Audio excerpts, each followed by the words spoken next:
All right, so we've made it through assignment 1. Now we're moving into the argumentative research phase. So you've watched a TED Talk. Now you're going to pull a thread from that TED Talk, a topic, an idea, an argument that you want to make, and you're going to go through these steps.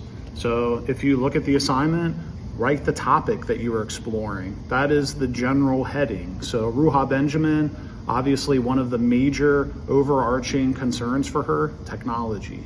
So are you going to write about technology, or is there another thread of something that she talked about in her TED Talk that you would like to explore? Number 2, explain why you're interested in researching this. So this way it makes it a little more meaningful for you. Is there something about the topic that you found in Ruha Benjamin's TED Talk that is meaningful to you, that can relate to your major or your life, so that there's some buy-in, so that you feel connected in some way, or at the least, maybe this feels less painful in terms of writing about, in terms of giving, instead of being given a topic by your instructor. So you do have some ownership of what you're going to write about. Number 3, develop a tentative thesis. Your thesis has to pick a side. So no matter what you're arguing, it's an argumentative research essay. And if you feel a little wishy-washy or apprehensive because you see some positives, but you're going to argue negative, or you're going to argue positive and you see some negatives, that's normal. You will address the fact, you'll make some concessions. That's why you do assignment 1. So it talks about making concession statements, anticipating counter arguments, getting better at seeing those in other people's writings and arguments and speeches so that you can use that in your own. So, with technology, think about it. Social media, there are some negatives, but also some positives. So you're not going to write an essay, even though your thesis is going to argue here are the negatives. Like, for example, let's say the negatives of social media are the way that it impacts body image in teens. That doesn't mean that all social media is bad. We're not going to use it anymore. So you would have to concede that there are some positives of social media, but here is a negative that needs to be addressed, and here are the ways, these are the outcomes, or these are the solutions. That's just a proper argument. You're also going to anticipate a counter argument. So what if somebody says, yeah, I get that, but how are you going to address that? Because you're writing this, not speaking it. And even Ruha Benjamin, she gave that speech. There are people in the audience, but they're not raising their hands asking questions. So even she, in the speech environment where there are people physically there, needs to address counter arguments, anticipate our counter arguments. You're much more convincing if your audience doesn't leave, your reader doesn't leave the site or the table where they're reading, and they still have an itch that you haven't scratched. So the goal would be to anticipate that, scratch it, so that they leave convinced, not thinking, well, I want to put a pin in that and I'll think about it later, which they won't, and they're not convinced, and they move on with their lives. All right, so pick a side for your thesis statement. Explain how your thesis is debatable. All right, so explain how a reader might disagree. That's beginning the stage of you thinking about how are you going to anticipate a counter argument. So all of this, each step leads to the other, which is going to lead to you writing a good rough draft, which I'll comment on, and then you'll be able to polish it up, write a good final draft. All right, 5 and 6 are the big ones.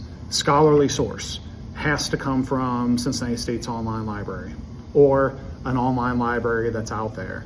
So some people find things through SpringerLink, some people find things through EBSCOhost. It has to be a scholarly journal for it to be a scholarly source. So let's compare it to number 6, which is a popular source. And what's the difference? Number 5 helps you because you're going to go to Cincinnati State's online library. This is what I recommend, and put in keywords and look for journal articles. They will be credible. So these are credible sources. Number 6, a popular source. The word popular throws some people off, but it's just general access. So people in the mainstream in society who don't go to Cincinnati State, who don't pay tuition and have access to these online databases, what are they doing? So they're accessing the New York Times, the Washington Post, or Fox News, or whatever, whatever your political leanings are and whatever you take to be your source of information. What this does, though, is it puts some of the onus, some of the ownership, some of the focus on you to figure out, is the source that I found when I was Googling something, is it credible? And so one way to help you and I'll link this in our announcements. It's the Ad Fontes Media Bias chart. It gets updated. There's a 2025 version, and it's pretty easy to read. If you look in the margins, there are considered valid, credible sources. They're linked together. They're all in the same box. And then as you move your eyes down the page, there are other things that are listed. So I'm going to go ahead and pull this up real quick, and then we can talk about it. Again, I'll have this linked. So you'll see towards the top, there are things like Frontline, Reuters, Pew Research Center, but then there are some newspapers and online sources like The Guardian, The Washington Post, The Times, New York Times. Then there's Fox, the Boston Herald, Wall Street Journal, and you'll see that along there's like an axis, and there's things that skew center left, and there are things that skew center right, and then there are things in the center that are less skewed. And then as you work your way down, there are other sources that you might find that say analysis or wide variation in reliability. Reliability is validity. So how reliable, accurate is the information that you get. Then opinion or wide variation in reliability, then selective, incomplete, unfair, persuasion, or other issues, then contains misleading info, and then contains inaccurate, fabricated info. So I'm going to put this in our announcements, and this provides you with a good example of some things that, you know, if you want to use a news source, what would be a credible source that you can kind of just use and not feel like it's too swayed. And you definitely want to try to find sources that are, I mean, if you look at the very top, it's thorough fact reporting or fact dense analysis, and then in the middle. So that way it's not skewing information one way or the other. When it comes to technology, if you're writing about technology, the Pew Research Center would be awesome. It's a very valid source, and you can rely on the information. But that's, you know, if you go beyond this, if you're not looking at something that's an online magazine or newspaper, then once you find your information, if it's coming from just like a site, then you want to go to the homepage, scroll to the bottom, click on About, and see what the information is. So is there a board? Is there some kind of checking going on before stuff is put on the site? That can help you understand whether your information is credible.